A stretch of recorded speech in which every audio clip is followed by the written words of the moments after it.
Okay, we're live with James Middick speaking, trainingsites.io. I want to go over aistudio.google.com. It's that playground, the place where we get to play around with all of the great experimental Google AI tools. And there was a brand new build that came out last week, I think it was last week, of the Gemini Flash 2.0 model. And there's some neat things that are doing with it when it comes to multimodal. Now, if you don't know what multimodal is, I did a video, I guess, at the beginning of January, end of December, talking about the different ways that we interact with all of these AI tools and how normally it was just text, right? We prompted, we did some text, and it responded.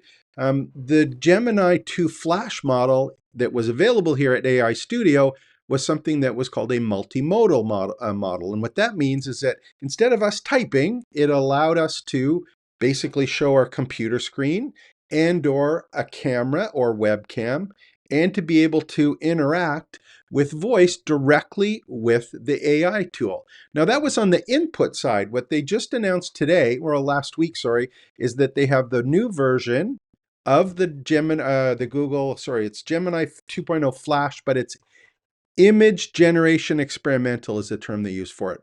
So here's the difference. Before, the previous one I showed you was all about input being multimodal. Now they're starting to bring output to be multimodal. And in this case, it allows the Gemini 2 Flash to basically respond with a picture and text. So we've got two different modalities now available to us, and it's a really cool way to be able to create images for any of the content that we're creating, especially training and course content. Now, I'm going to show this to you, but I just want to kind of be upfront with this.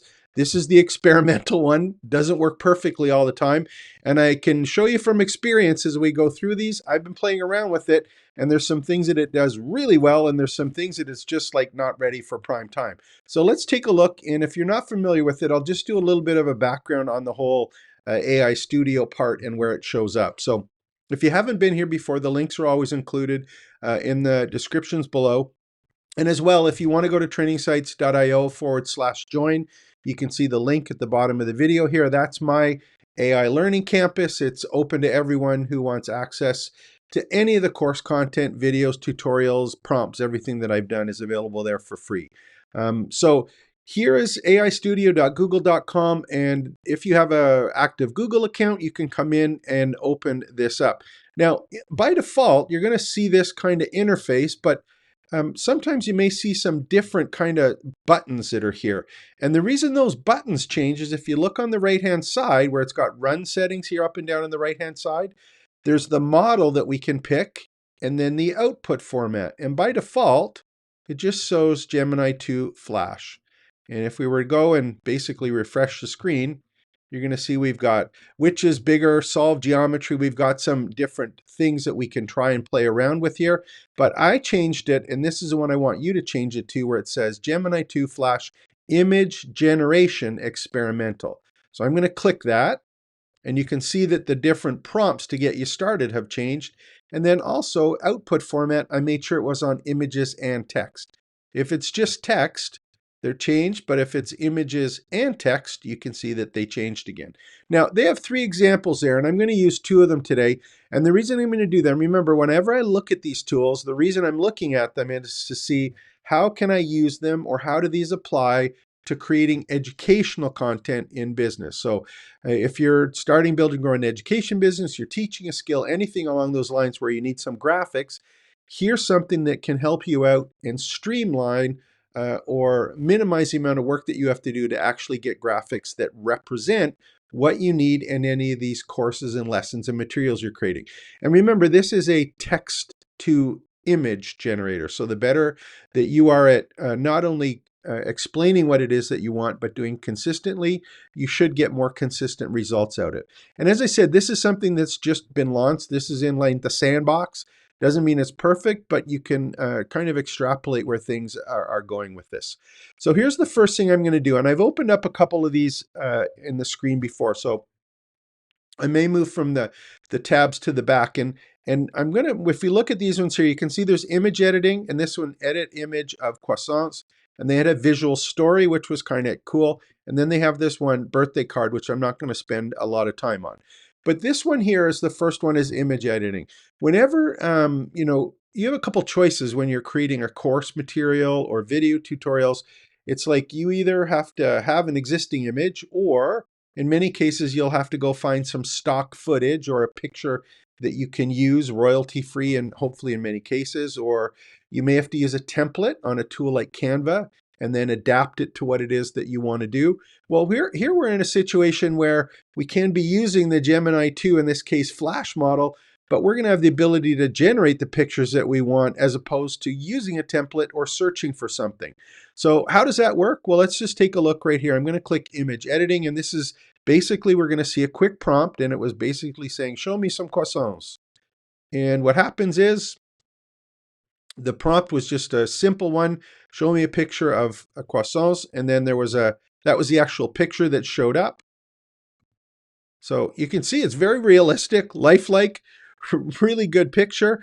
Obviously, if you change the prompt, you get a different picture. And if I'm not mistaken, I haven't tried it a lot on these ones, the picture should be different for every prompt. So I'm going to close this for a second, and you can see the second prompt says, add some chocolate drizzle to the croissant. Maybe I'll make this a bit bigger here. There we go. So add some chocolate drizzle to the croissants, and you can see that we've got a little bit of chocolate drizzle on it there. And it took 5.3 seconds so far to create this content. And you can download it, for example, or just make it look bigger, give some thumbs up, thumbs out. Now, I'm going to show you a couple other screens. And the reason I'm doing this is that you notice that we started with an image. It created one, and then we edited the image that it created. And we can continue to do that. And I'll give you an example of ones I did beforehand. There's the picture that we started off with. I said, add some chocolate drizzle, and then I said, add white sparkles. And you can see it added some white sparkles, and maybe I should have put added icing sugar, but we got sparkles in there. And then I said, change to caramel drizzle. It added some additional caramel, but you can see the white sparkles kind of did. So let me just say, let me play around. I said, created a lifelike image of chocolate chip cookies being baked in an oven. Okay. Create a person hitting a nail with a hammer. You can see there's some stuff that shows up. It's pretty realistic, but I don't see any nails going in too far here when the hammer isn't getting close to hit it. And then I said, create a picture of a person hitting the nail with a screwdriver. And we're starting to get, I don't know if it's because I used the same prompt, but you can see that it's starting to get confused as to which tool or which instrument is in the right place. So in this particular example, when it was all in one chat, it got a little bit weirded out. So let's just see what happens here. I'm going to do this again. We're in that chocolate croissants one here. I'm just going to go, we'll open that one up again. And this time what I'm going to do is going to say,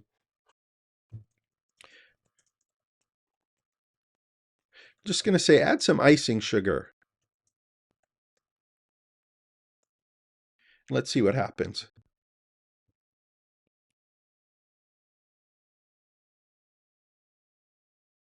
There we go. That's better. So the way that you actually describe what it is that you want, you're in a much better place there as well. So that was just an example of how we've done that. And I think my understanding is that if we just start saying about, what about, we're just going to change. So I'm going to say, this time I'm going to say display the croissants. Make sure I spell it correctly.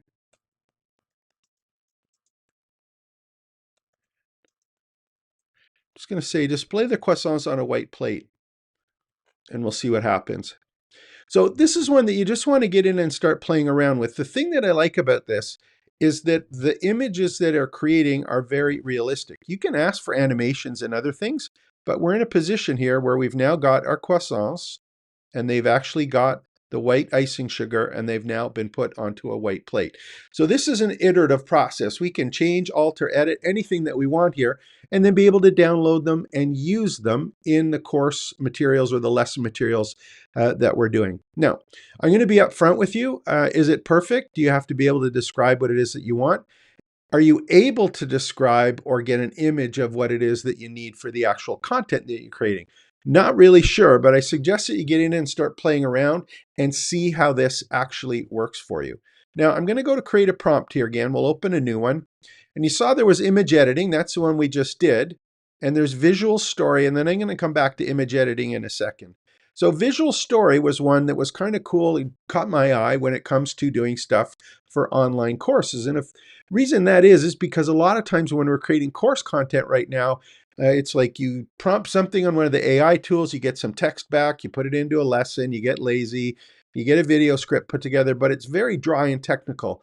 And it's your ability, if you're going to be able to teach something and make it memorable and easy to recall when it's time to be implemented, it'd be a pretty good idea if you could weave a personal story or at least an analogy through it so that people would be able to recall at the appropriate time what they needed to do as they were applying it.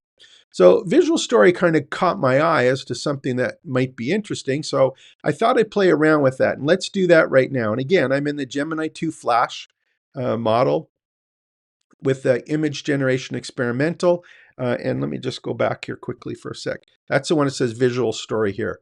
So this one is a generate a story with images. And when I hit it, you're going to see that there's a one that comes up. And this one is generate a story about a white baby goat going on an adventure in a farm in 3D. And you can see that we've now got a story done, and it's got our white baby goat, and this is done as an animation. And again, the actual story is written here. And this was an example where it's just a single prompt telling a story about it. And it's gone through and we've got 7, 8, or 9 different scenes, each with a story. Now, I originally thought of this as something about, hey, well, that's great for a kid's book or something along those lines. But what if we wanted to actually teach something or use this ability to create images in a story or a sequence for something that you want to teach in a business perspective, or maybe it's something that is a soft skill or some hard skill, something that you're doing that isn't necessarily animation proof. So put it in lack of in a better way. So here's just an example that was put together. And I'm going to open up another one. And the thing that's cool with this is if we look at it, you can see this had tomatoes. You know, this one had 2 chickens going through the gate.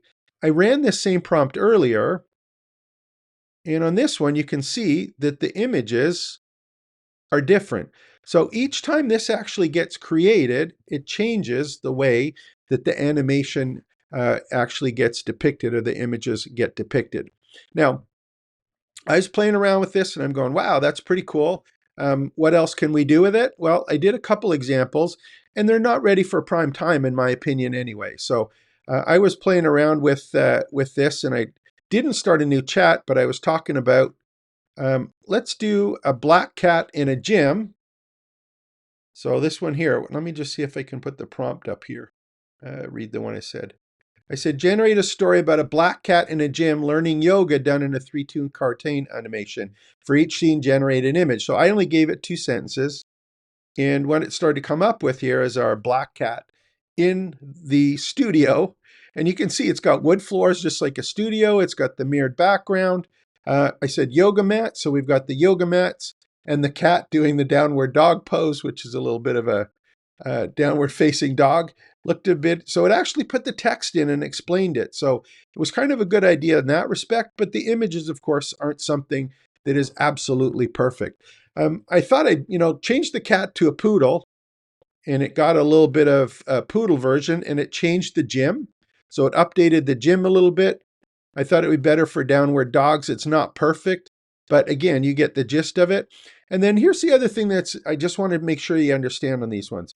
Said I asked for a warrior pose with the poodle, and what it did is it just took literally the warrior. It's got now a Viking warrior hat on the poodle that is made not like a poodle now, but a bit more of an animal that is less dog-like and more person-like with horns coming out of their ears.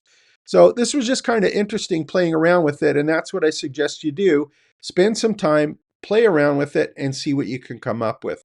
So, I had playing guitar, a whole bunch of different ones that are there.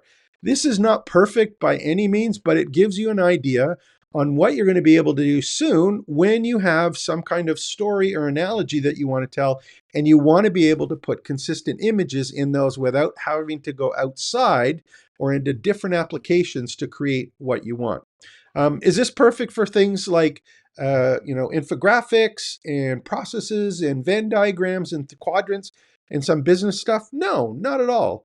It looks like it does very, very well for animations. If I go back and we take a look at our chocolate drizzle here, for example, It does very, very good for static images, very lifelike images. Man, those look like good croissants. I'd get on those on the plate. Chocolate chip cookies aren't too bad in the oven. And again, this was only from create a lifelike image of chocolate chip cookies being baked in an oven. That's all that I put, and I got a pretty good image out of it. So, it's not bad at doing that, and that's something we can use right at the start. One of the other things you may find yourself doing is having some kind of image maybe that you've collected or used, and you want to make some small changes to it, but you don't want to have to kind of figure out how to use Photoshop or some of the other tools. So one of the things you can do now with the Gemini Flash 2.0 experimental, when you have that images and text turned on, remember it's on the right-hand side here, is if you look down where you normally prompt, you can see where it's got the little plus sign. So I'm just going to hit plus, and I'm going to go to my drive because I can select existing images that I have. I'm not limited to creating one and then making edits. I can actually upload an image that I already have and make some edits to it. So let's just see how that works and what happens with it. So I'm going to go to my drive, and I should be able to collect one that's here. And then we'll go to recent, see if I can come up with. There's one here. We've got an image of a family cat. Let's put him in, see what happens. So there we go. And I'm just going to say, we've got a cat here. I'm just going to say, let's just say, let's turn this into a, see what happens here. So I'm just basically saying, hey, let's change the color of the cat. It's in the tub. Let's see what comes up with it. And again, I have no idea what's going to happen. Hey, there we go. Okay. So here's the original one. We've got a little bit of an image put together. We've got a cat in a bathtub. And then I just said, color the cat as a ginger. Let's go take a look. So we've got a pretty accurate version of it. And again, it's been created as a ginger. So if I wanted to do that and make it a black cat, let's see what happens. And see what we have in here. So here's just some examples, simple examples of how we have particular images, and it actually shows up. Now here's the thing, this is one that got created. That looks like a black blob now. There's the original cat, and you can understand that kind of just turns out blobby. So you have to, keep everything in mind when you're actually creating with these particular versions. So that's the Google AI Studio. That's the Gemini Flash image generation experimental. You're going to got a couple different options here. As one, you can actually ask it to create a graphic for you. You can upload a graphic and make changes to it. Or you can think about how can I weave this into a story or put it like that. And if you're wondering, is this really that good a picture, or can I create some pretty good pictures other than the ones that they had already prompted? What I did is I did do a couple examples and open up some different sessions. One of them was create an image of an auto mechanic working on the engine of a car. There we go. And if I, change something about this, let's just see if I go, I'm just going to say make the auto mechanics, what's the word of a overall white. Let me just see what happens here. So we created a picture. Can we make some edits to it? See how that works? Yeah, pretty good, pretty straightforward. Now it's changed the pants a bit and things, but you get the idea. We're in the situation now where we can start creating content again from a text, and it's all about how well do we prompt stuff. Now, the thing that that I'm keeping in the back of my mind for this, and what you might want to consider, is we're getting to the point now where it's not about regurgitating content. It's more about how can I get creative about what I'm requesting. And it's my ability to kind of think outside the box on some cool things that I would want an image on. That's the part where we're going to have to stretch ourselves a little bit and not kind of picking from the same stock photos or the same kind of images that may have been used before. So my name is James, trainingsites.io. Make sure to go and join at trainingsites.io/join there. Do these videos every day, once or twice a day, everything here to start, build, and grow your education business. Like and subscribe to the channel. We'll be right back.